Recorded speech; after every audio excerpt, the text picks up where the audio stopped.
On va lire un verset et ensuite on va rentrer dans le message. On a tout un passage qu'on va voir ensemble.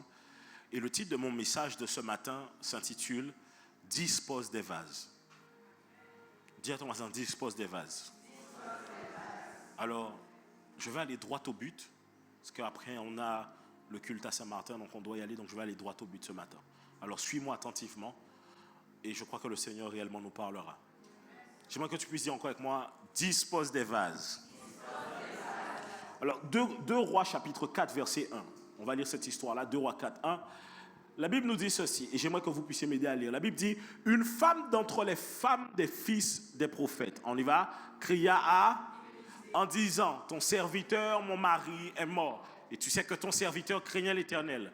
Or, le créancier est venu pour prendre mes 2 enfants et en faire ses esclaves. La Bible ici nous dresse un portrait ou un contexte qui est assez décourageant.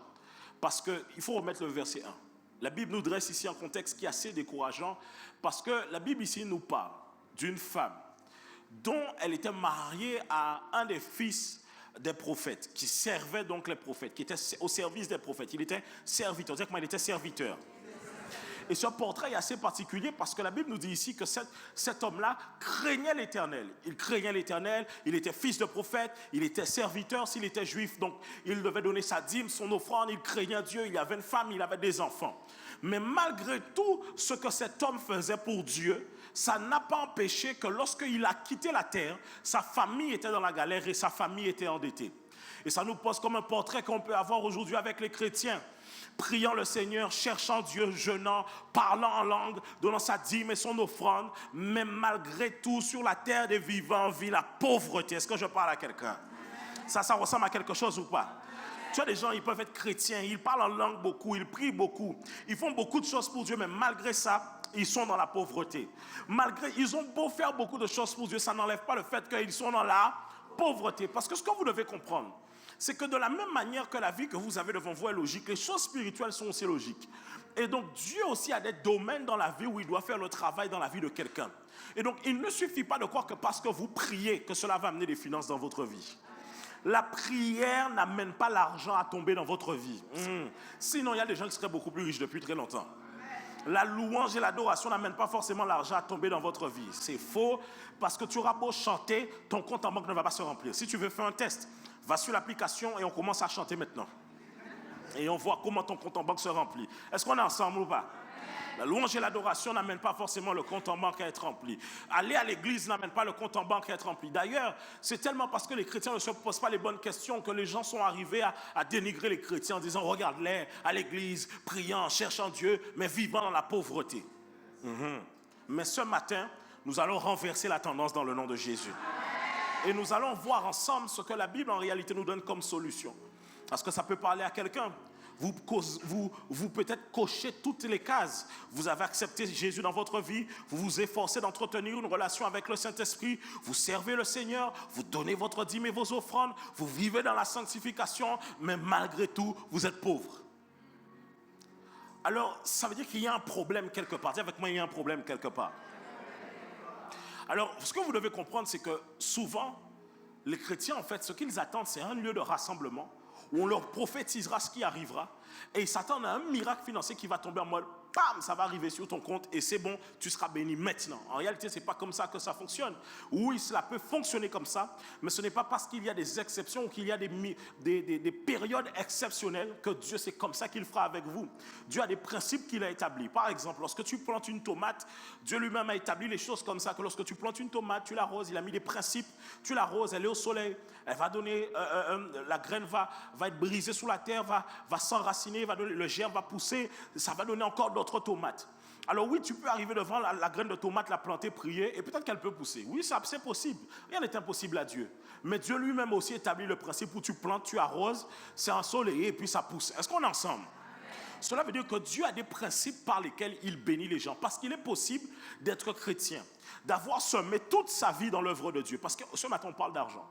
Et donc je dis, semer toute sa vie dans l'œuvre de Dieu. Des fois, il y a des gens, tu connais peut-être ta mère qui a beaucoup servi à l'église. Elle a semé, elle a donné sa dîme et son offrande. Et malgré tout, elle ne s'est jamais en sortie.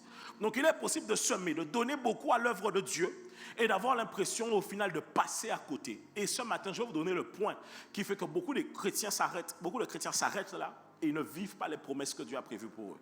Mais avant d'aller plus loin de vous donner ce point-là, je vais vous donner tous les points qui font aussi que peut-être vous êtes dans la galère. On est bon? Donc si tu es dans ces points-là, c'est peut-être ça qui fait que tu es dans la galère. Ne va pas chercher Dieu, le responsable c'est toi.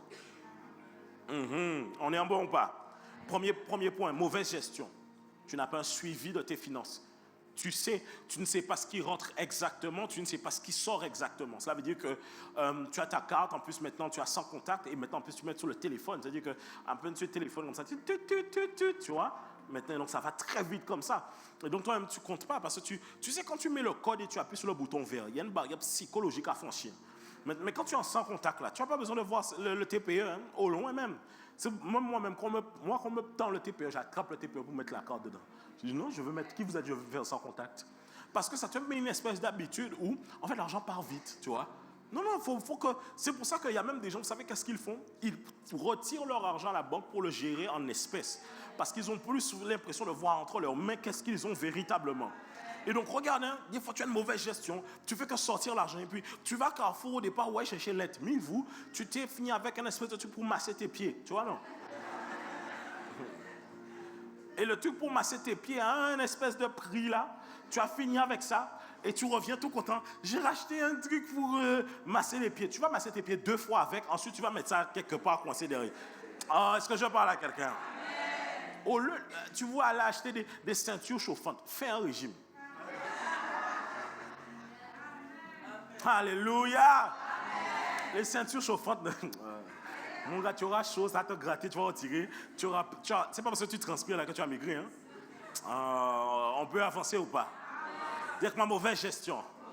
Deuxièmement, une addiction. Des fois, tu as une addiction. Addiction à l'alcool. Ça fait que toi, tout ton argent, tu vas le mettre dans l'alcool. Alcool. Donc, en fait, même en plus, tu sais, quand tu as une addiction, tu es honteux. Hein? Tu sais ça? Honteux avec toi-même. Tu as honte de t'exposer avec cette addiction-là. Donc, qu'est-ce que tu fais? En cachette, tu achètes un petit bouteille de rhum. Donc, on te dit, mais comment se fait-il que tu n'as pas d'argent? Je ne sais pas. Mais toi, tu sais au fond de toi-même que c'est rhum-là, on va acheter quoi? C'est de temps en temps, des aides du matin. Au lieu, tu sais, tout le monde a des autres matins, on a un peu soif comme ça. Au lieu d'aller prendre de l'eau, toi-même, tu as ton petit flash que tu sors. Que Dieu te pardonne. Tu vas avoir des addictions au jeu. Tu as ouvert ton portable, tu es allé sur l'App Store, tu as téléchargé un jeu. Et puis le jeu là en question, il faut acheter des fois des petits trucs en plus pour ouvrir la tirelire, pour quelqu'un, pour avoir des niveaux. Hein. En plus, ils sont spéciaux là-dedans. Je te donne un droit de bien. Ne joue pas à ton jeu pendant une semaine. Quand tu reviens, tu vas avoir tous les cadeaux qu'on t'offre dessus. C'est-à-dire que quand ils voient que tu es bien dessus là, on te demande il faut acheter ça, il faut acheter ça. Donc toi là, tout ton argent passe dans les... En fait, sur ton compte, il y a beaucoup de retraits de 2 euros, 2 euros, 3 euros, 4 euros, 5 euros. C'est les jeux. Mais tous les 2 euros là, à un moment donné, il faut un certain montant. Même quand tu joues à la console comme ça, tu achètes un jeu de console de salon, tu achètes le jeu, mais maintenant il y a ce qu'on appelle les DLC. Tu as des parties du jeu que tu dois acheter. Et te voilà maintenant aussi, tu te dis, mais si je me fais, par exemple, tu joues à des jeux de FPS, si je me fais flinguer comme ça, c'est que j'ai pas un haut niveau, je dois changer d'arme. Donc tu vas acheter une arme et tu vas acheter ceci. Des fois, te voilà prendre la carte bleue de ta mère pour aller acheter des fusils sur un jeu de... Aïe. Déjà vu. Parfois aussi, c'est, comme je disais, les addictions, mais je veux dire aussi par rapport aux addictions, l'addiction vous amène même à compter des fois sur les gens. Tu as ton argent et ta responsabilité avec l'argent, mais tu fais ton plan d'addiction avec ton argent et tu fais ton plan avec l'argent des autres. C'est que par exemple, tu sais que tu as besoin de cet argent-là pour subvenir aux besoins de ta famille. Tu te dis, c'est pas grave, j'irai demander à tel pour ça, et moi, je prendrai mon argent pour ça. Mais comment, tu sais qu'il y a des gens qui font des plans sur ton argent à toi, hein? Il y a des gens qui s'imaginent que ton argent rentre en compte dans leur plan de bonheur que Dieu avait prévu avant la fondation du monde. Est-ce que je parle à quelqu'un? Et donc, ils viennent te voir. Et puis, tu as des gens, même quand tu ne leur donnes pas d'argent, ils sont fâchés. Hein? Ils arrivent à se fâcher. Et c'est là que tu vois que c'est une addiction. Parce qu'ils arrivent à se fâcher avec toi à un niveau comme si que genre limite c'est ta faute s'ils sont là. Ce ne sera jamais de notre faute. Est-ce qu'on peut avancer? Ensuite, le dernier point, c'est de vivre au-dessus de vos moyens. Vouloir vivre un niveau de vie que vos finances ne peuvent soutenir.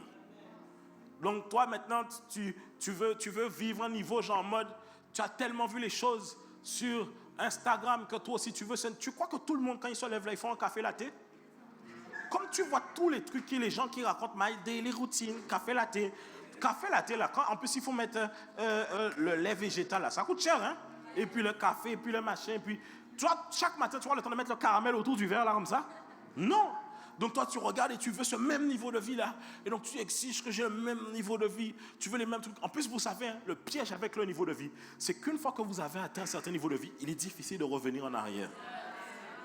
Tu sais, dans la vie, il y a un niveau d'hôtel où tu ne dois jamais y aller, même si on t'offre. Tu veux que je te donne le secret ou pas? Parce qu'il y a des hôtels, si tu y vas, même si on t'offre, le jour où tu iras avec ta poche, tu seras déçu. Donc tu diras, mais c'était mieux l'autre hôtel où j'avais été. Et donc tu essaieras d'amener ta poche dans un hôtel où ta poche ne peut pas aller. Vaut mieux des fois te contenir avec ce que tu as. Parce qu'une fois que tu as goûté à certaines choses, c'est difficile de revenir en arrière. Hein? N'augmente pas le niveau de vie. Est-ce qu'on est ensemble? Si tu sais que tu as le self-control sur toi-même et tes finances, de temps en temps, tu vois ou pas? Est-ce qu'on est ensemble? Il y en a, c'est parce que aussi vous vivez endetté. Vous vivez, vous devez les gens. Vous devez les gens. Et la Bible est claire. La Bible dit, le riche domine sur les pauvres et celui qui prête, celui qui emprunte est esclave de celui qui prête. C'est la Bible qui en parle.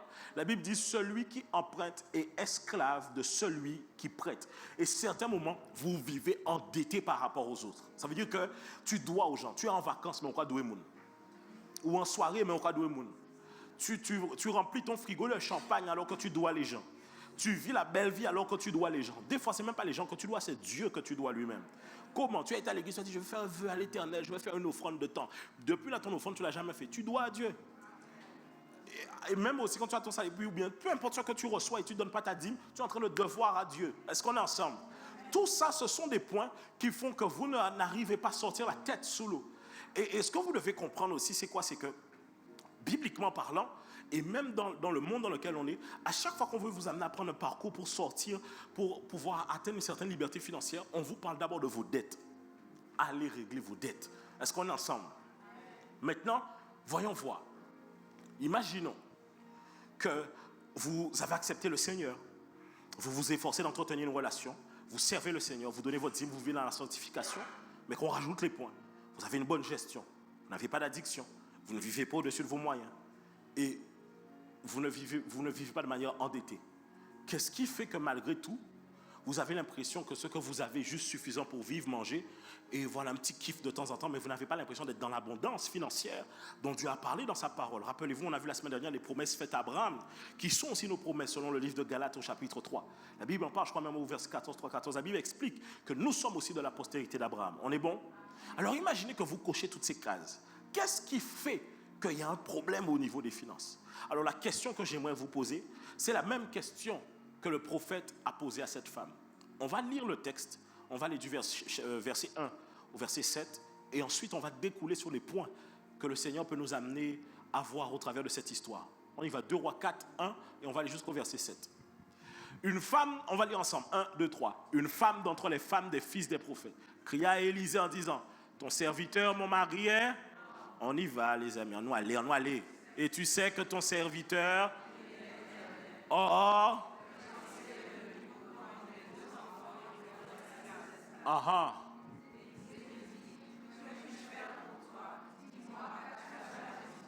Elle répondit, ta servante n'a rien du tout à la maison qu'un vase d'huile.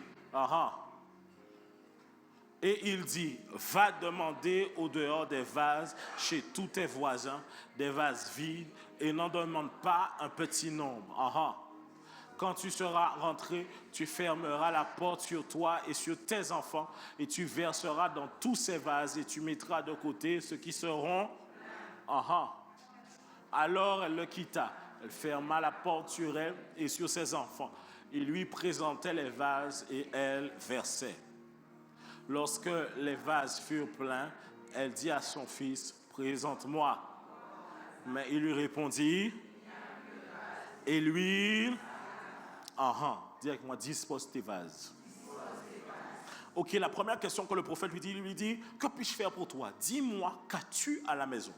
Et elle répond, ta servante n'a rien du tout à la maison qu'un vase d'huile. Alors, j'aimerais te dire ceci, ce que tu as est significatif de ce par quoi le Seigneur veut te bénir. Elle avait un vase. Le prophète lui a alors donné l'instruction d'aller chercher d'autres vases. Et Dieu travaille avec ce que tu as à disposition. Souvent, vous négligez ce que vous avez à la maison et ce que vous avez à l'intérieur de votre vie. Vous avez des grâces, des dons à l'intérieur de vous, mais vous négligez cela. Est-ce que vous savez que dans la parole de Dieu, le terme utilisé pour parler des talents est le même terme utilisé pour parler d'argent? Cela veut dire qu'à chaque fois que le Seigneur cherchera à vous bénir, en fait non, le Seigneur vous a déjà béni. Le Seigneur vous a déjà béni en vous donnant des talents qui vous donneront de l'argent. Le seul problème, c'est que vous ne savez pas ce que vous avez à la maison et vous ne savez pas comment aussi que ça peut vous permettre d'acquérir certaines choses. Les amis, sur la terre des vivants, le piège, c'est que souvent, regardez, vous savez, je vais dire même des choses que je n'ai pas dit au premier culte. Vous savez, pour réussir, ce n'est pas faire ce que vous voulez, c'est faire aussi ce que vous pouvez. Parce que par exemple, tu peux t'imaginer une carrière de star, tu chantes. Mais si la voix ne suit pas, comment tu fais pour y accéder? Tu peux t'imaginer être une grande chanteuse, mais si la voix ne suit pas, est-ce que tu pourras suivre cette... Non! C'est vrai que ce n'est pas seulement une question de ce que tu veux, c'est une question de qu'est-ce que Dieu a déposé à l'intérieur de toi. À chaque fois que vous vous demandez où est-ce que je peux aller dans la vie, n'allez pas chercher ailleurs, en réalité, c'est déjà à l'intérieur de vous.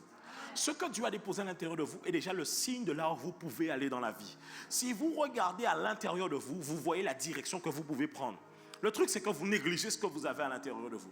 Et c'est ce qu'on va voir ce matin. Dis à ton voisin, dispose des vases. Dis avec moi, dispose des vases. Mets-moi le verset 3, 2 Rois 4, 3. Et il dit, va demander au dehors des vases chez tous tes voisins, des vases vides, et n'en demande pas un petit nombre. Alors le prophète va lui donner une instruction. Va à l'extérieur, va dans ton voisinage, demander aux voisins des vases. La clé qui nous est donnée ici, c'est une clé qui nous explique simplement que la solution financière se trouve aussi dans la communauté dans laquelle tu es. Et que c'est au travers de la communauté qu'il peut avoir un essor financier dans la vie d'un homme. Est-ce que je parle à quelqu'un? Le truc, c'est que nous avons tellement négligé cela que nous laissons toutes les autres communautés externes s'organiser ainsi, sans que nous-mêmes nous prenions possession aussi de ces principes qui sont liés au fait que l'argent circule entre nous. Il n'a pas dit à cette femme, va chercher des vases dans une autre nation, va chercher des vases quelque part lointain. Il lui dit, va chez tout est, dis avec moi, tout est. Écoutez-moi bien, la force de l'enrichissement au travers de la communauté, c'est que l'argent circulant dans la communauté garantit d'une certaine manière les intérêts qui seront poursuivis avec les bénéfices que chaque membre de la communauté fera. Je peux reprendre? La force de l'enrichissement au travers de la communauté, c'est que l'argent circulant dans la communauté garantit d'une certaine manière les intérêts qui seront poursuivis avec les bénéfices que chaque membre de la communauté fera. Le problème, c'est que quoi? Ici, nous n'aimons pas voir les autres réussir et nous n'aimons pas voir les autres percer. On n'aime pas voir l'enrichissement, c'est les autres, mais on aime voir l'enrichissement, c'est nous-mêmes. Ainsi, tu as ton frère ou ta soeur qui a un business, mais tu ne sais pas aller investir dans le business de ta soeur pour pouvoir l'aider à pouvoir avancer. Tu préfères aller investir ailleurs. Et c'est ça le piège. C'est que ce que vous ne vous rendez pas compte, c'est que l'argent a un pouvoir. Vous savez qu'on ne donne pas son argent à n'importe qui et on ne met pas son argent dans n'importe quel endroit. Et c'est ça le plus grand piège que les gens ne se rendent pas compte. Le poids de la communauté est très important. Imaginons que tu as un business. Si toi tu as un business et que je sais que tu as un business et que je sais que parmi toutes les personnes que je connais, c'est toi qui es chrétienne, qu'est-ce que je peux faire? Venir chez cette soeur-là, pouvoir investir chez elle afin de pouvoir savoir qu'à la suite de cela, en tant que chrétienne, une portion de cet argent finira dans la dîme. Je ne sais pas si je parle à quelqu'un. Je ne sais pas s'il y a quelqu'un.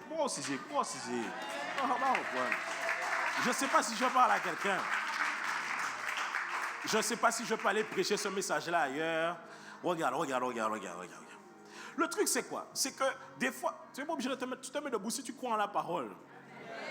Vous devez être libre qu'on prêche. Vous aimez trop. En Guadeloupe, s'il y a qui amène, ça dit amen. Tu n'es pas obligé de te mettre debout. Si tu te mets debout, le truc, c'est que tu veux attraper ta parole, mais toi-même, tu n'es pas libre pour attraper ta parole. Vous me fatiguez avec votre laxisme des fois, là, ici. Là. Je peux avancer? Regarde, si ta soeur elle a un business, il est préférable de prendre cet argent-là et d'aller déposer cet argent-là dans le business de ta soeur.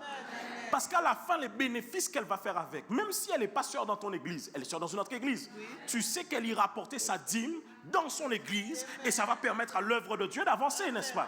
Mais quand tu prends cet argent-là et que tu vas l'amener à quelqu'un qui va prendre ton argent pour aller faire 6:30 en soirée, pour aller whiner derrière les gens, c'est que ton argent avec lequel tu as travaillé, les gens vont whiner avec en soirée. Tu vas acheter le business, tu vas aller acheter le business de quelqu'un qui lui aime aller flamber en soirée. Et il va aller en soirée acheter des bouteilles de champagne, aller dans le carré VIP avec ton argent. C'est que son argent, le carré VIP, c'est l'argent avec lequel tu as travaillé énormément. C'est la raison pour laquelle vous devez comprendre ceci. Je vais le dire avant une chose. C'est que déjà, on n'achète pas chez tous les chrétiens comme ça. Les chrétiens aussi font des choses excellentes. Parce que les chrétiens veulent trop qu'on achète chez eux, même lorsque ce qu'ils font n'est pas excellent. Sois excellent. Sois dans les temps, remets le travail dans les temps, fais ce que tu fais, fais-le proprement, fais-le bien. Mais souvent les chrétiens s'en demandent, mais ma soeur, tu sais que c'est un peu difficile, pas difficile en ce moment, c'est parce que je suis ta soeur que tu me négliges comme ça. Les amis, lorsque c'est les gens qui sont proches de vous, soyez le plus qualitatif dans ce que vous offrez. Est-ce qu'on est ensemble? Et le plus grand piège, c'est ça qui fait que aussi les gens ne viennent pas investir chez toi, tu n'investis pas chez les autres. Tu sais que, écoutez, tu sais que tu veux aller acheter un vêtement, mais tu sais que tu as une soeur à l'église peut-être qui vend. Va chez elle. Et surtout si ce qu'elle vend, c'est bien aussi. Va chez elle. Tu veux te coiffer. Pourquoi tu vas aller enrichir une Instagrammeuse qui va aller whiner demain soir? Va avoir une soeur à toi qui peut prendre cet argent-là, qui va prendre soin de sa famille, mais qui en plus de ça va permettre à l'œuvre de Dieu d'avancer. Le truc, c'est que les gens négligent ça. Ils négligent ça. Et comme c'est tellement négligé, écoutez, vous vous rendez pas compte, hein, il y a un poids dans la communauté qui permet d'aller très rapidement. Très rapidement. Tu peux t'asseoir, mais tu peux te mettre debout quand tu veux.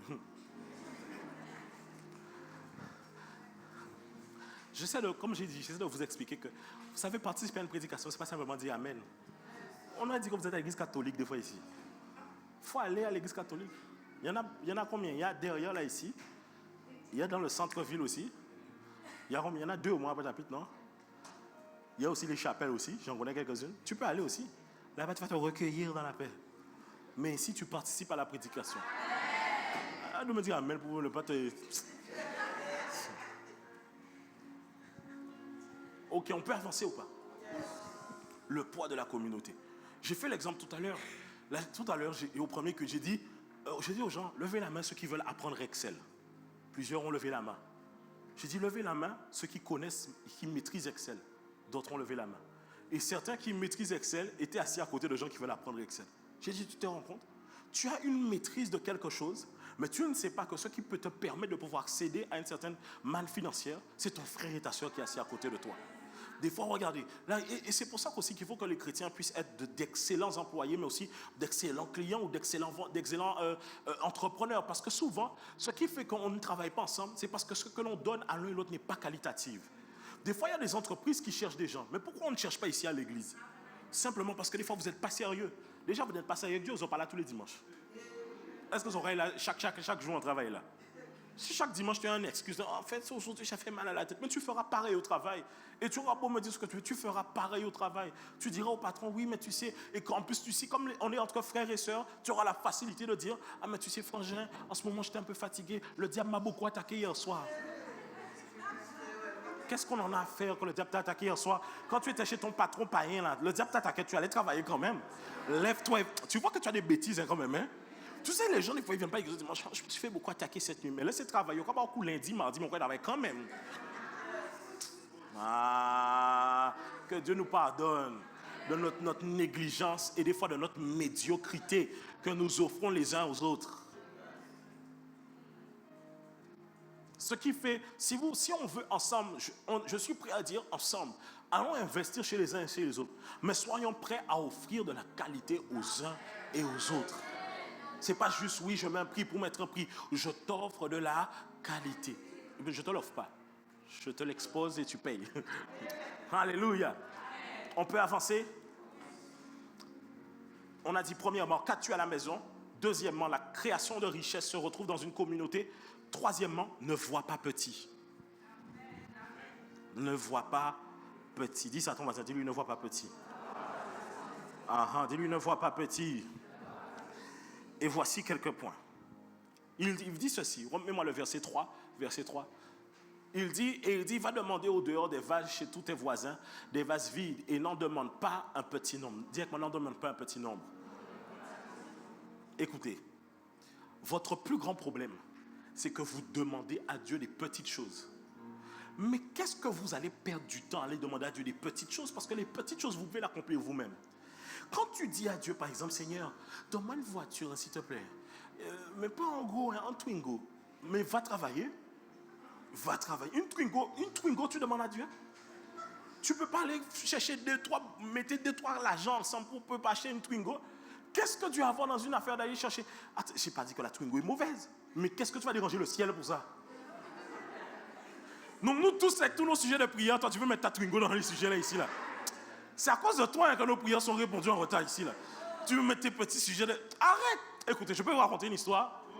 Un jour, 2 hommes étaient à la montagne en train de prier. C'était une montagne où les gens avaient l'habitude de prier. Et ils étaient en train de prier. Ils étaient en train de prier. Et puis, le premier gars qui priait, il disait, Seigneur, s'il te plaît, aujourd'hui, envoie 10 euros. Et celui d'à côté, il disait, Seigneur, s'il te plaît, envoie 1000 euros. Et celui de 10 euros priait encore plus fort, envoie 10 euros, s'il te plaît. Vous savez qu'est-ce qui s'est passé? Celui de 1000 euros s'est arrêté. Il a dit, frère, tu veux combien? 10 euros. Il a donné 10 euros. Il a dit, il faut quitter ici. Il faut quitter ici. Parce que depuis que tu pries pour des 10 euros là, tu es en train de gaspiller l'atmosphère ici là. Oh, est-ce que je parle à quelqu'un? Je dis, tiens, prends ça, pars. Parce que ici là, à cause de ta prière de 10 euros, le réseau est gâté. Laisse-nous prier pour les choses sérieuses ici. Est-ce que vous me suivez? Même lorsque vous êtes enfant, par exemple, regardez, ça c'est toujours. Même lorsque vous êtes enfant, aïe aïe, j'ai pas dit de te mettre debout, j'ai dit que toi-même tu dois saisir.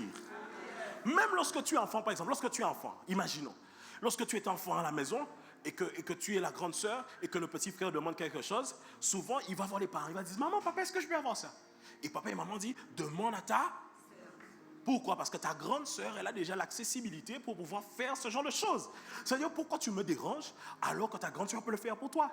Papa et maman ne vont pas aller chercher un verre d'eau pour toi. Ils vont dire, demande à la grande sœur d'aller chercher le verre. C'est-à-dire qu'on ne dérange pas papa et maman pour des petites choses. On dérange papa et maman pas pour un verre d'eau, pour savoir où est-ce que tu as caché la nourriture. Est-ce que je parle à quelqu'un? Ainsi, on ne va pas déranger le ciel pour des choses que toi-même tu peux accomplir. On ne dérange pas le ciel pour des choses que toi-même tu peux accomplir. Le ciel, écoutez, le ciel ne s'engage que dans les choses du miraculeux. Dans les choses du physique, le ciel, c'est que tu es capable de le faire toi-même. Mais oui, si un autre homme sans Dieu est capable de le faire, pourquoi tu n'es pas capable de le faire? Ainsi, le chrétien, de manière financière, ne doit pas s'engager dans quelque chose de normal. Il doit s'engager dans le miraculeux avec Dieu.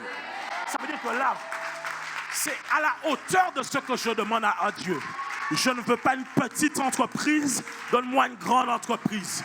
Je ne veux pas un petit business, mais donne-moi un grand business. Aïe, aïe, aïe, aïe, aïe, aïe, aïe. Je ne veux pas un petit local, donne-moi un grand local. Je ne veux pas des petits clients, donne-moi des grands clients. Et c'est là le piège. C'est qu'en fait, souvent, vous avez peur d'évaluer réellement ce que vous voulez pour Dieu. Sauf que ce que vous ne vous rendez pas compte, c'est que Dieu, lui, il répond à vos prières. Il répond à vos prières. Mais si toi, tu es capable de donner de bonnes choses à tes enfants, pourquoi Dieu ne serait pas capable de donner de bonnes choses? Amen. Mais oui, Dieu est capable. Tu crois que... Oui, même je vais vous parler. 1 million, c'est beaucoup. 1 million, c'est rien. Mais je te dis ça en même temps, on me dit pas, c'était bon, c'est rien, mais pas fait, j'ai quand même. 1 million, c'est rien. 1000 euros, c'est quelque chose. 1000 euros, c'est rien. En moins d'une semaine, là, tu peux déjà brûler ça à la vie. En 48 heures même, vous demain, hein, au Carrefour, aïe, aïe, aïe, voilà, hein. Ouais, Saint-Martin, hein, Félix B, voilà. 1000 euros, c'est rien. 2000 euros, c'est rien.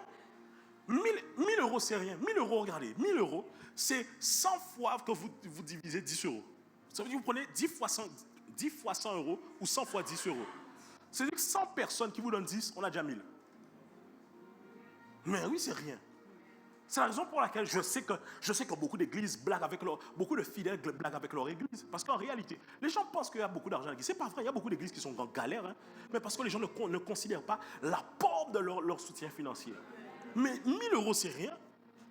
Écoutez, si on prend 100 personnes, il y a plus de 100 ici, là, seulement dans cette salle-là. Chaque personne donne 10, on est déjà à 1000. Bon, maintenant, chaque personne donne 100. On est à 100. 10 000. Chaque personne donne 1000. On est à 100.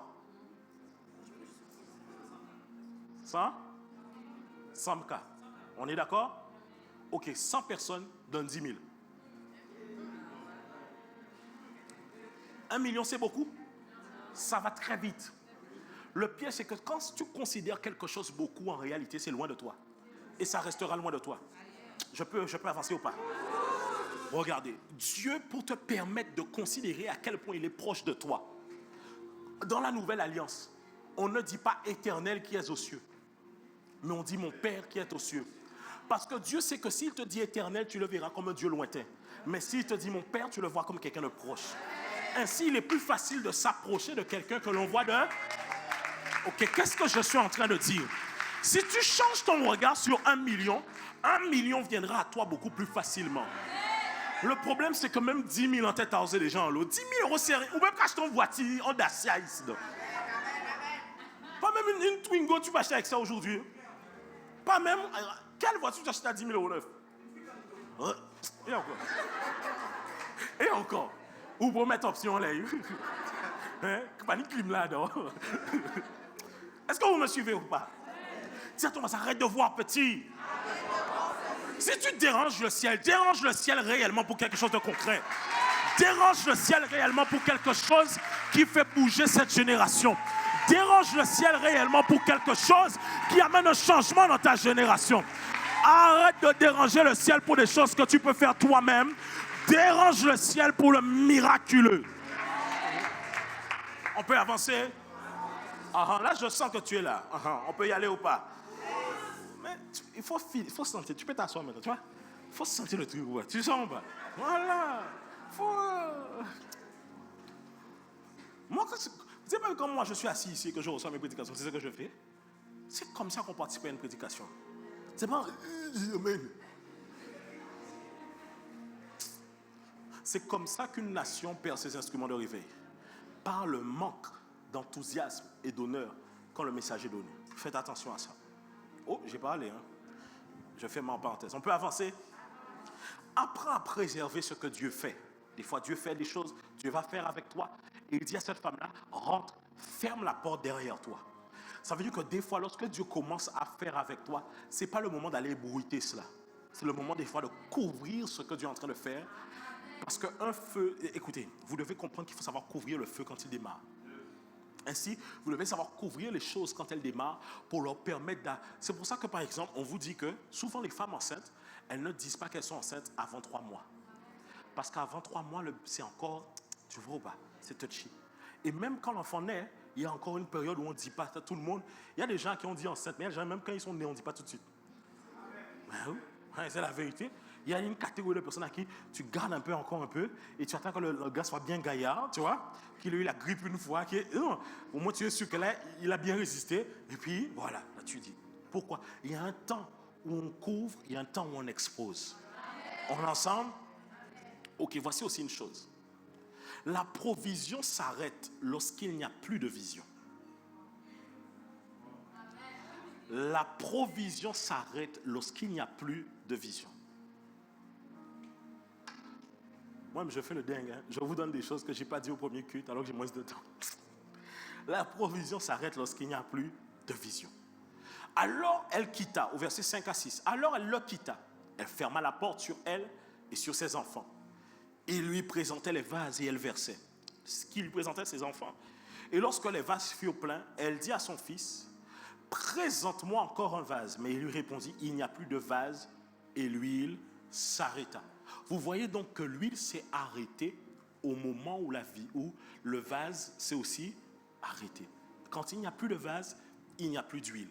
Cela veut dire que souvent, lorsqu'il n'y a plus d'huile dans un lieu, c'est qu'il n'y a plus de vision. Qu'est-ce que tu veux dire, pasteur? Lorsque dans un lieu, vous ne voyez plus la manifestation de la puissance de Dieu, c'est qu'il n'y a plus de vision. Là, je parle de mode ecclésiastique. Mais lorsque la manne, même dans une entreprise, n'est plus amenée, c'est qu'il n'y a plus de vision. Le problème, c'est que les gens ne comprennent pas qu'il faut une croissance. Tout surnaître est amené à croître. Ainsi, tout ce qui arrête de croître doit mourir. Ben oui. Tout sur terre. Sur terre, il y a le départ, le chemin, l'arrivée, et c'est fini. Sur terre, il n'y a pas de truc genre on reste statique et puis on reste là. Et le truc souvent, c'est qu'ici, voici ce qui se passe. Les gens ont très peu de vision. Les gens commencent un business du quartier et ne comprennent pas que le business du quartier ne donnera que la richesse du quartier. Le business du quartier va donner que la richesse du quartier. Je vous donne un exemple. J'ai dit ça au premier culte. Regardez. Moi, ce qui m'embête ici, c'est que souvent, lorsque les gens parlent de faire des vêtements, la plupart des gens qui font des vêtements, tout ce qu'ils trouvent à faire, c'est du madras. C'est du madras. Tu veux que toi, tu as un business et c'est le madras que tu veux nous vendre. Tu as déjà vu qu'on porte tous les jours le madras ici? On va au travail en madras. On sort, genre même aller sortir la poubelle, tu mets la madras. Acheter une baguette de pain, est-ce que tu mets la madras sur toi? Et tu sais, les gens sont fiers quand ils voient RFO et Canal s'arriver. Alors nous en direct, là, nous en direct. Et nous en stand, il y aura fait bon vêtement à payer là. Hey, ah oui, parce que c'est qui là nous va représenter. Bon, après là, quand tu as fini l'interview là, qui a acheté ton madras? Qui a acheté ton madras? Les seuls gens qui vont acheter, c'est peut-être une association culturelle, parce que voilà, pour le patrimoine, ou bien une école pour des enfants primaires, pour leur dire, vous voyez, c'est le madras, ou encore, c'est la seule chose. Mais à un moment donné, le problème ici aux Antillais, c'est qu'on aime donner aux gens ce qu'on aime, pas ce qu'ils veulent prendre pour eux-mêmes, pour acheter. On aime donner aux gens ce qu'on aime. On aime ça. N'ouvre pas un magasin pour vendre des vêtements que tu aimes si tu es le seul à porter sans Guadeloupe. Quand on regarde les vêtements, ça m'a écrit vous. Et pour le monde pas envie, ça me vous. Pourquoi tu vends ces vêtements-là, ça? Mais c'est quoi? C'est un problème de vision. Est-ce qu'on est ensemble? Et souvent, même financièrement, regardez, dans votre vie, vous êtes chrétien. Et vous vous demandez comment je peux faire pour vivre plus. Le point de mon message, c'est disposer des vases. Et ce qui fait que vous ne disposez pas des vases, c'est que vous n'avez pas de vision. Dieu vous a donné énormément de choses, mais vous n'avez pas de vision. Vous imaginez votre vie en métro, boulot, dodo. Vous êtes tellement limité dans votre vision que quand on vous parle de tout quitter pour aller servir Dieu dans les nations, ça ira avec votre paix. Parce que vous êtes limité à oui, je suis né là, je meurs là. Et oui, papa, il y aura net là, il y aura mort là. Et puis c'est tout. Tu es du pollen ou quoi? Il y a que le pollen qui naît comme ça, et puis on souffle comme ça, et puis ça naît tout seul comme ça, et puis voilà. Tu es un chrétien pollen. Dis à ton voisin, ne sois pas le pollen. Ne sois pas le pollen. Manque de vision souvent. Et c'est ce qui fait que les gens sont limités. Il faut aller plus loin dans ce que Dieu t'appelle à faire. Et il faut faire plus. Le truc, c'est que vous ne savez pas vous asseoir et vous dire comment je peux pousser encore davantage. Comment je peux envoyer encore davantage. Regardez, chaque entreprise, à chaque fois, ils sont en mode où est-ce qu'on s'exporte? Dans quel pays qu'on va? Comment on multiplie les trucs? C'est que les chrétiens en mode en tout cas, m'en rester, c'est madras. Oh, toi aussi, arrête. Arrête. Écoutez, beaucoup de produits que nous avons, on aurait pu faire de la richesse avec ça. Mais c'est limité. C'est limité. On parle beaucoup des fois ici, mais des fois pour rien dire. Et même des fois, on aime trop encourager des business qui ne vont pas être, je vous assure, les gens font beaucoup de business des fois ici, mais ce n'est pas rentable. Ce n'est pas rentable parce que ce n'est pas bien réfléchi, par manque de vision. Réfléchissez à comment, sans vous, ça fonctionne. Vous savez, écoutez, le problème ici, c'est qu'on ne réfléchit tellement pas à exporter ce que l'on fait, que l'on l'est limité à nous-mêmes. Sauf que quand tu es limité à toi-même, tant que tu es là, ça fonctionne, donc tu ne vois pas le problème. Sauf que lorsque tu veux exporter, tu comprends que même quand je ne suis pas là, il faut que ça fonctionne. Ainsi, tu commences à mettre en place un système pour que ça fonctionne ailleurs sans toi. Mais qu'est-ce qui crée? Vous savez, de la contrainte naît la créativité. Est-ce que vous me suivez? Ça veut dire qu'il faut des contraintes dans ce que vous faites pour vous pousser à être créatif dans ce que vous allez faire pour Dieu. Mais le problème, voici votre souci à vous, c'est que vous n'êtes pas créatif. À chaque fois que vous êtes devant un problème, vous dites, oh, ça ne fonctionne pas. Je vais vous parler ce matin. Beaucoup d'entre vous comme ça, hein?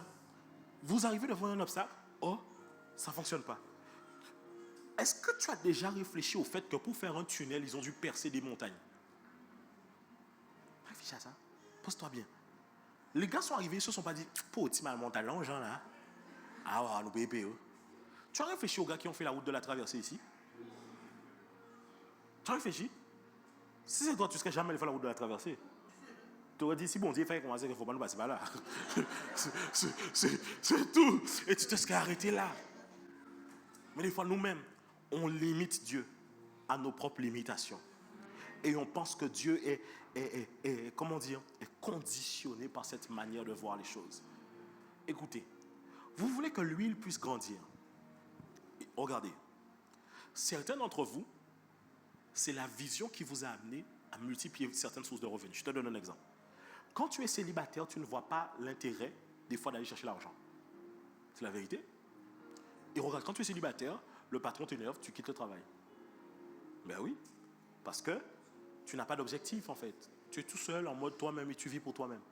Une fois que tu es marié, tu ne quittes pas le travail comme ça. Parce que tu sais que tu as des enfants. Mais une fois maintenant, tu peux être marié déjà, mais après quand tu as les enfants, ça rajoute encore. Tu vois, la responsabilité et le fait de savoir que tu as des gens avec toi sur le long terme te pousse à ouvrir le champ des possibilités. Mais quand tu n'as pas toutes ces responsabilités, tu te restreins directement. Ainsi, quand il n'y a plus de vase, l'huile s'arrête. C'est la raison pour laquelle aussi beaucoup de mariages s'arrêtent, parce que leur seule huile, c'était les enfants. Leur seul vase, c'était les enfants. Ainsi, l'amour était lié aux enfants. Les enfants partent. Maintenant, qu'est-ce qu'il reste? C'est la raison pour laquelle dans la vie, il faut toujours de nouveaux défis avec Dieu. Toujours de nouveaux défis. On ne se limite pas. Écoutez, laisse-moi vous dire une chose. Si vous êtes du genre à être trop confortable dans vos anciennes victoires, vous vivrez prochainement de grands échecs. Si vous êtes trop confortable à vivre à profiter de vos anciennes victoires, vous vivrez de grands échecs. Quel est le next step pour toi? Où est-ce que tu dois aller? Quelle est la prochaine étape? Moi, je te pose la question ce matin. On peut y avancer? Tu es là avec moi?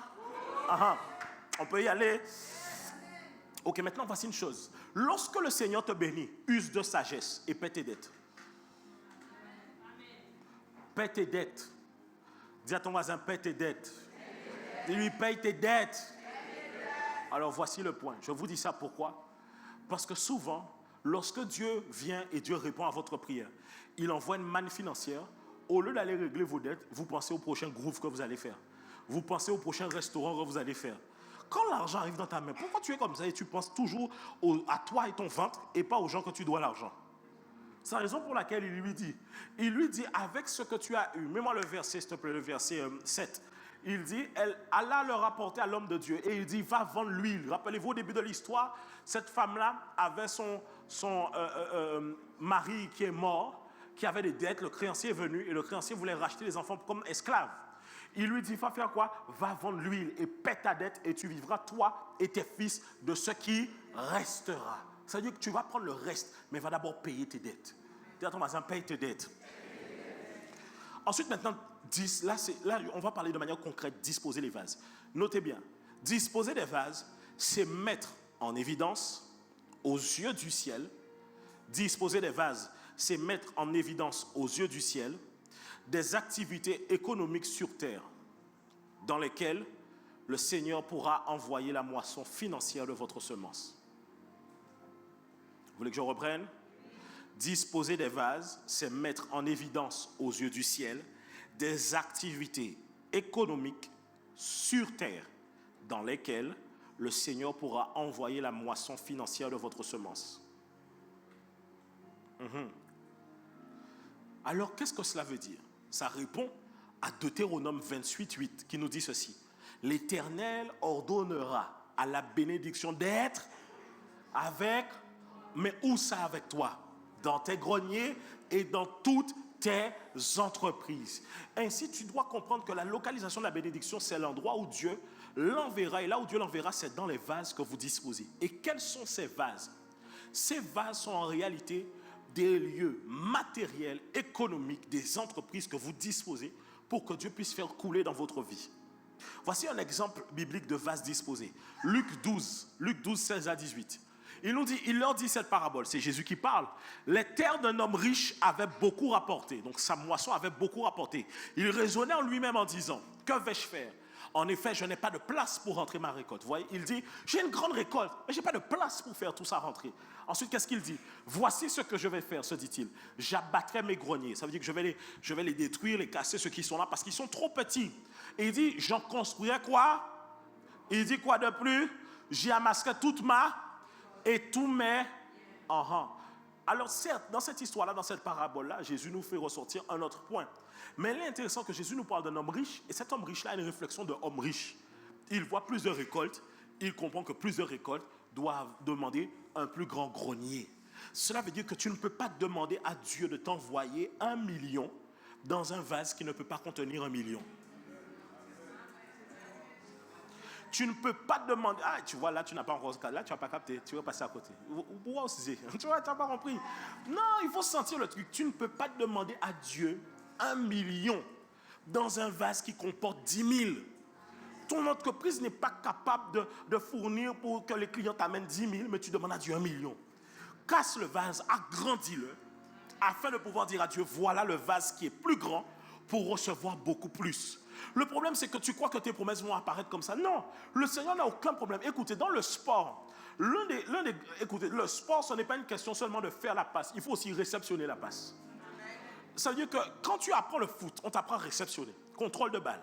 Lorsque tu apprends le volleyball, on t'apprend à réceptionner. Le basket, on t'apprend à réceptionner. Tous les sports, il y a envoyer, mais il y a le fait de réceptionner. Mais tu ne vas pas recevoir si tu ne sais pas disposer beaucoup plus grand pour Dieu. Alors voici une chose. Tu veux recevoir le prochain niveau. Augmente le vase pour que Dieu puisse envoyer. Est-ce que je parle à quelqu'un? Ok, j'ai besoin de billets. J'ai toujours pas. Premier que j'ai demandé des billets aussi, mais je n'ai pas les billets là ici. Qui a des billets, des billets, des billets? Ma femme, toi. Hey, tu as l'argent. Hein? Non, je parle beaucoup de billets, beaucoup de billets. Oui, mais fais d'autres encore. Oui, Laurence, je sais que je peux compter sur toi. Money, ha. Ok. J'ai besoin de 3 personnes. On y va, les 3 personnes que j'avais. On y va, les gars. Ok. Viens, Chanel. Alors, il va faire la passation. Vous les bras? Alors, voici une chose. Voici mon point. Beaucoup sont pauvres car ils n'ont pas converti l'invisible vers le visible. Tu me suis ou pas? Beaucoup sont pauvres parce qu'ils n'ont pas converti l'invisible vers le... Ok, regardez. La Bible dit qu'on ne vous méprenne pas, que personne ne se trompe. Ce qu'un homme aura semé, il le... Est-ce que Dieu ment? Est-ce que Dieu est un menteur? Est-ce que vous me suivez? Dieu ne ment pas, n'est-ce pas? Ça veut dire que comment dans ta vie en tant que chrétien, tu es venu et tu as semé autant. Tu donnes ta dîme, tu sèmes. Tu sèmes. Tu donnes l'offrande. Offrande dévotionnelle. Tu es là. Sanctification. Service. Tu es présent. Tu donnes tout à Dieu. Tu es là. Et tu envoies ça au ciel. Le ciel comptabilise ça devant toi. Mais Dieu dit, ce qu'un homme aura semé, il le... Et là, on ne parle pas seulement d'histoire de joie, parce que les règles sont bien précises. Les espèces se reproduisent selon leur espèce. J'ai semé de l'argent. Tu vois, pour l'argent dans ta tête, ça ne fonctionne pas. Tu vois? Regarde, tu sèmes la joie aux autres, tu t'attends à recevoir de la joie. Tu sèmes le bonheur aux autres, tu t'attends à recevoir le bonheur. Pourquoi quand tu sèmes l'argent, tu t'attends parce que Dieu te donne l'argent? Parce que toi-même dans ta tête, tu penses que Dieu ne peut pas faire ça, parce que Dieu n'est pas... laisse-moi tranquille. Tu donnes 8 heures de ta vie pour ça et Dieu ne peut pas le faire pour toi. Dieu n'a pas de considération de savoir que ça là, ça peut te permettre de vivre ici-bas sur terre. Alors voici une chose. Certains, vous avez déjà pendant toute votre vie chrétienne cravaché, servi, semé. Et spirituellement, vous êtes dans l'invisible. Et il y a beaucoup d'argent là ici pour vous. Mais là, ici, là, quand on vous regarde, vous êtes pauvre. Mais vous êtes pauvre pas parce que vous êtes pauvre. Mais c'est parce que vous n'avez pas converti l'invisible vers le visible. Mais comment on convertit l'invisible vers le visible? Donnez-moi le panier. Le panier à l'intérieur. À l'intérieur. Celui interne. On y va. Ça, c'est le vase. Alors, qu'est-ce que Loïc va faire? Seigneur, je t'ai servi pendant toute ma vie. Mais Loïc, ton entreprise n'a pas un niveau pour te donner les 1 million. Est-ce que ton entreprise, là, actuellement, peut te donner 1 million par année? Non. Même ton patron, il n'est même pas 10 000. C'est toi qu'on va donner 1 million. Même les grosses boîtes, c'est même pas 1 million par année pour certains DG. C'est pas toi qu'on va donner 1 million. Ça veut dire que ton entreprise, là, c'est à un niveau bien précis. Est-ce que je parle à quelqu'un? Tu me suis toujours ou pas? Suis-moi bien. Alors Loïc va dire quoi? Seigneur, j'ai beaucoup semé, j'ai beaucoup servi à l'église. Où est cette manne, cette moisson? Loïc va devoir disposer un vase. C'est quoi le vase? Une entreprise. Mais sauf que l'argent ne va pas apparaître comme ça dans les mains de Loïc. Qu'est-ce qui va se passer? Dieu va prendre ce qui est à Loïc. Et rappelez-vous, il donne la semence au... Ah. Ainsi, j'ai besoin de 2 autres personnes. 2 autres personnes. On y va, 2 autres. On y va. Il fait quoi? Il dit, tiens, toi, tu prends ça et tu vas acheter un contrat dans les mains de Loïc pour son entreprise. Et toi, tu prends ça, tu vas prendre aussi un contrat dans les mains de l'entreprise de Loïc. Le voici en train de recevoir ce qui lui est promis de la main de ses clients, mais c'est un dû parce que le ciel le comptabilisait en sa faveur. Ainsi, Dieu convertit ça comment? Au travers des clients. Ça fait que naturellement, tu te retrouves à avoir une moisson abondante. Ce n'est pas parce que des fois ton produit est si bien, c'est que tu as déjà tellement semé que ça parle en ta faveur. Okay, à ton avis,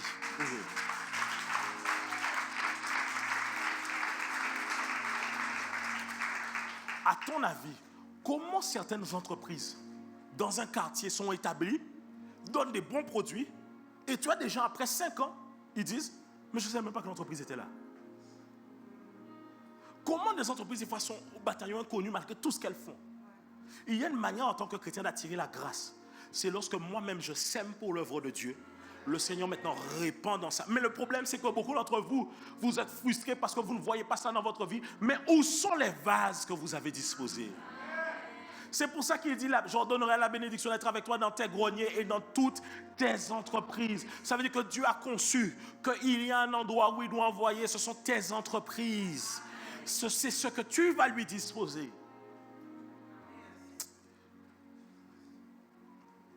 Je vous donne un principe. C'est la première fois que je le donne comme ça. Mes parents cherchaient des nouveaux contrats pour leur entreprise à un moment donné. OK?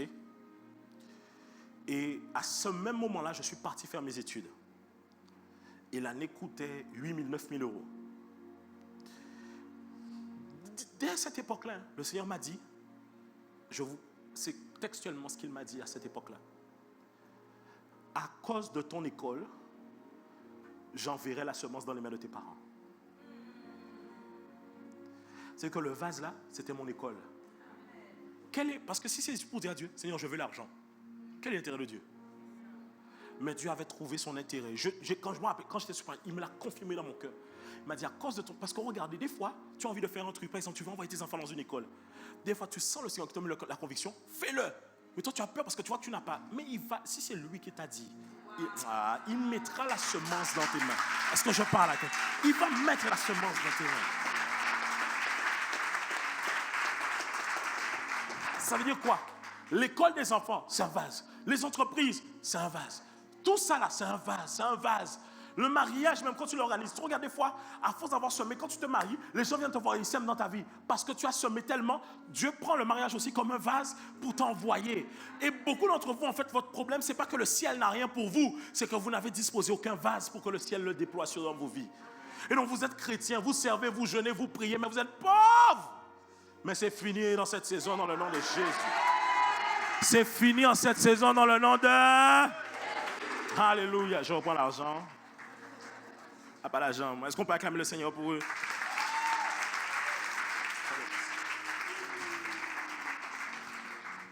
Je dois aller très vite. On est...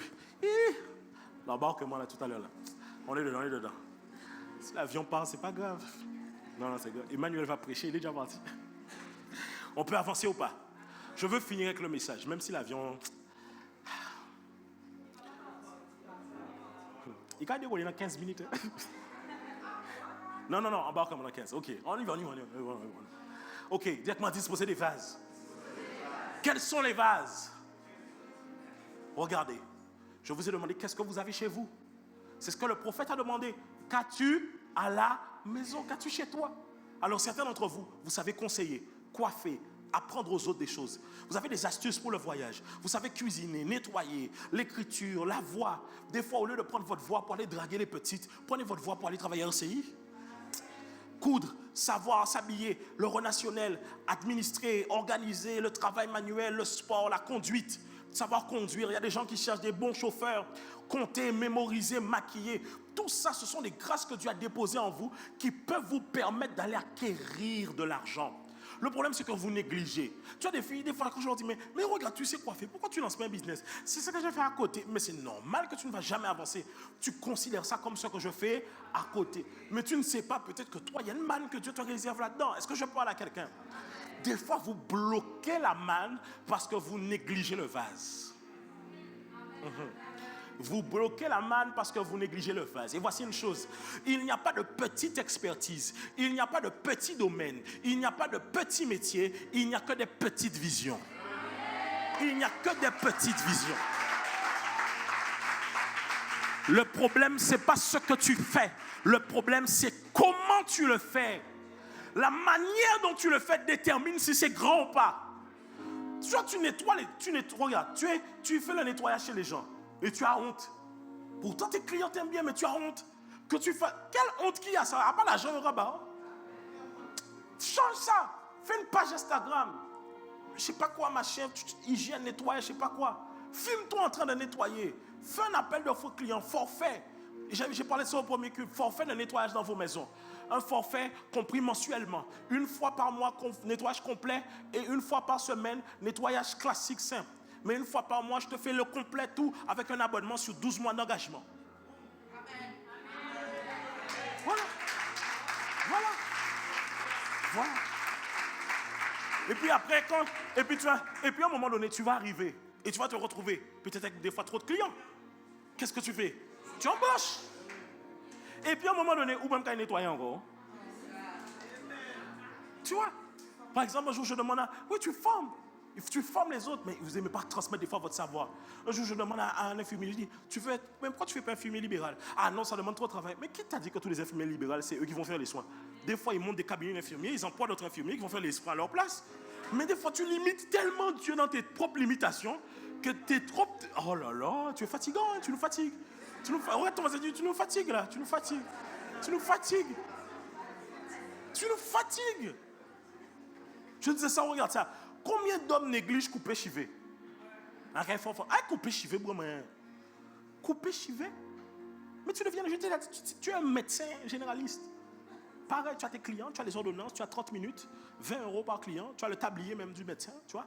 Il se coupe 30 minutes. Mais allons, journée là. Mais toi, non, regarde. Vous négligez ce que Dieu vous a donné. Et des fois, vous vous plaignez, vous dites à Dieu, Seigneur, j'ai pas Dieu te dit, mais... Et les anges, même quand ils t'ont dit de garder l'état. Tu parles beaucoup et puis tu te plains, alors que tu as déposé en toi des choses. Regarde, il n'y a personne qui fait les gâteaux au chocolat comme toi. Ne pars pas dans tous les gâteaux. Tu peux te spécialiser juste gâteau au chocolat. Comme ça, des fois, toi, tu veux pas dans tous les gâteaux. Non! Fais gâteau au chocolat blanc, chocolat au lait, chocolat noir, chocolat couscous, chocolat malteser, chocolat malt, chocolat ceci, chocolat gingembre, chocolat où tu veux faire chocolat. Mais ton problème, c'est, oh non, est-ce que ça va me rapporter? Oh, écoute, il y a des gens qui cherchent ça. Et des fois, tu vas dire, ouais, mais en fait, est-ce que les gens sont prêts à mettre le prix? Attends, tu blagues ou quoi? Les gens ne regardent pas au prix, les gens regardent à la qualité. Je vais vous dire une chose, écoutez-moi bien. Ce sont les pauvres qui regardent au prix. C'est les pauvres qui disent, c'est trop cher. Le riche, il regarde, est-ce que ça vaut le prix? Le pauvre, il dit juste, le pauvre depuis ça cher, c'est trop cher. iPhone pas cher pourtant, iPhone pas cher. iPhone pas cher. Est-ce que je parle à quelqu'un? Change ton regard sur ce que Dieu t'a donné. Écoutez, il y a une jeune fille, elle s'appelle, c'est Ali Wax, je crois, qui est en Côte d'Ivoire. Elle a commencé, Nana Wax. Elle a commencé avec les trucs des wax. Je crois même elle fait les sacs même. C'est pas Ali Wax, je crois qu'elle aussi, qui fait les sacs, hein. Non, je crois qu'elle se spécialise vraiment dans les sacs même. Elle fait des sacs, jusqu'à s'y retrouver. Je crois même avoir ouvert un pop-up store sur les Champs-Élysées avec le wax, mon ami. Par exemple, le madras, j'ai rien contre le madras. Mais ne nous donner brut comme si on était à l'ancienne. On ne va pas mettre ça. Personne ne va mettre ça. Et le truc, c'est qu'on manque de vision. Est-ce qu'on est ensemble? On manque de vision. Je vous ai déjà donné un exemple. Regardez. Moi, je bénis Dieu. Je n'ai pas envie d'en rentrer trop dans les détails. Mais on a chez nous un truc qu'on prend pour le dessert, là, qui est propre à chez nous, là. Vous voyez de quoi je parle ou pas? C'est glacé. Ok, vous voyez de quoi? Je n'ai pas envie de nommer le nom. Mais regardez. Depuis que c'est créé, là, c'est la même chose. Tu ne vas pas réfléchir à ça? C'est la même chose. Pourquoi on ne fait pas des bâtonnets comme les Magnum? Pourquoi on ne fait pas des bâtonnets même pour les enfants, des petits? Tu vois, on ne part pas loin. Parce qu'on se limite à un truc, sans se rendre compte que pour exporter ça, il faut pouvoir des fois changer un truc, toucher une donne. Regardez, on a notre bokit ici. Mais est-ce qu'on a une chaîne de restauration de bokit ici? Non. Non, on n'a pas ça.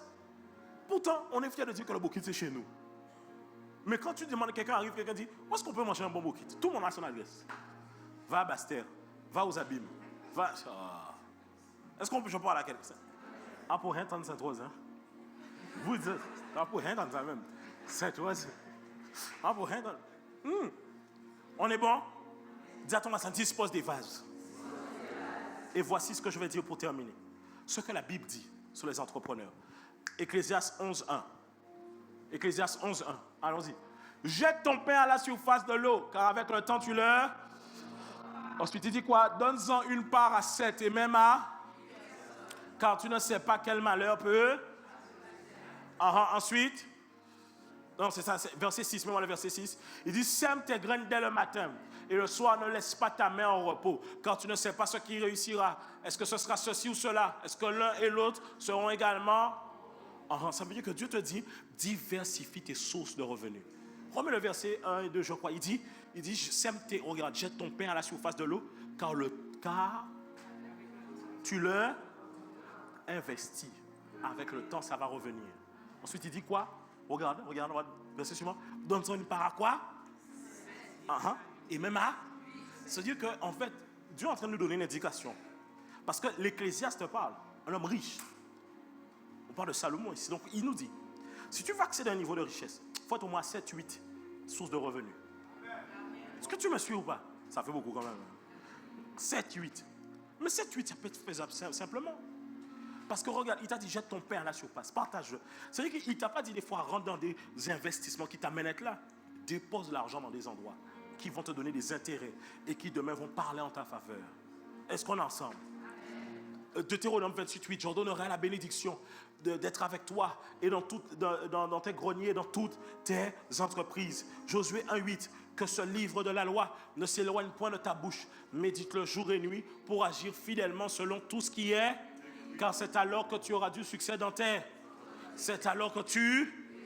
Ça veut dire que la Bible donne les clés pour réussir. Ça veut dire que c'est ça en fait, c'est que vous ne comprenez pas que la Bible donne les clés pour réussir. Mais on néglige tellement la Bible qu'on pense qu'il n'y a pas de succès dans la Bible. Oui, il y a du succès. Et si Dieu dit alors tu réussiras, c'est qu'il sait que c'est important quand tu es de la réussite. Même moi l'autre version BCC pour moi, il dit quoi? Il dit que ce livre de la loi ne s'éloigne pas de ta bouche. Médite le jour et nuit en t'appliquant à agir selon tout ce qui est. Car alors tu... Est-ce que Dieu a un problème avec la prospérité? Non. Jamais. Parce qu'il dit tu prospéreras. C'est-à-dire que la Bible donne la capacité de... Oh là là là, tu n'as pas compris. Ton problème, c'est qu'en fait, tu as ta Bible, mais tu ne connais pas la valeur de ton vase. Aïe, aïe, aïe. Il dit, tu prospéreras dans tes voies et tu... Ça veut dire que Dieu n'a pas de problème. Il te dit juste, médite ça. Regarde les principes. Et c'est ce qu'on fait depuis 3 dimanches. Je te donne tous les principes liés à l'argent. Regarde ça. Applique-le. Tu vas réussir. Parce que regarde, quand il te donne le verset, c'est parlé en 7, même en 8. Tu sais pourquoi? Là, si tu perds ton travail, là, tu n'as plus rien. C'est pour ça qu'il dit, travaille même le matin, même le soir, tu ne sais pas ce qui réussira. C'est qu'il dit que quand le temps difficile va arriver, tu auras quelque chose d'autre au pouvoir à chaque fois contrebalancer. Vous vous rendez compte que tous les gens nous parlent de principes financiers dans le monde alors que la Bible parle de ça?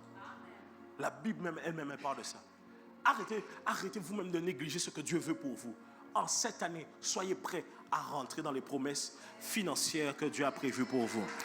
C'était mon message pour vous.